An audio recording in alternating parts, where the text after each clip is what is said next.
আসসালামু আলাইকুম।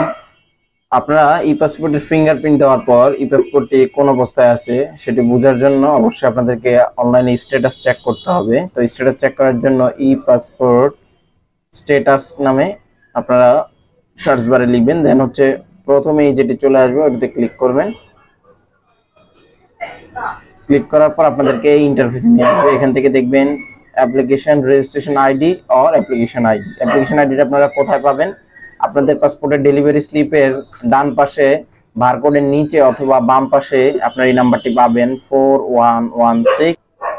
তো এই নাম্বারটির পর নিচে দেখতে পাচ্ছেন ডেট অফ বার্থ, আপনারা আপনাদের যে জন্ম তারিখ রয়েছে সেটি পাবেন, অথবা আপনারা ওই ডেলিভারি স্লিপের বাম দিকে মাঝখানেও তারিখটি পেয়ে যাবেন 30। জন্ম তারিখ দেওয়ার পর আই এম এ হিউম্যান এখানে ক্লিক করবেন। ক্লিক করে কয়েক সেকেন্ড অপেক্ষা করার পর নিচে চেক বাটনটি এনেবল হবে। দেন স্ক্রল করে উপরের দিকে গেলেই দেখতে পারবেন আপনার dear Nishat Tasnim Toha your e passport is এত। যেমন আমি যাটা চেক করলাম তারটা এই মুহূর্তে রিওয়ার্ক সেন্ড ফর রিওয়ার্ক অপশনে আছে, তো আপনারটা এখানে স্ট্যাটাস দেখা যাবে।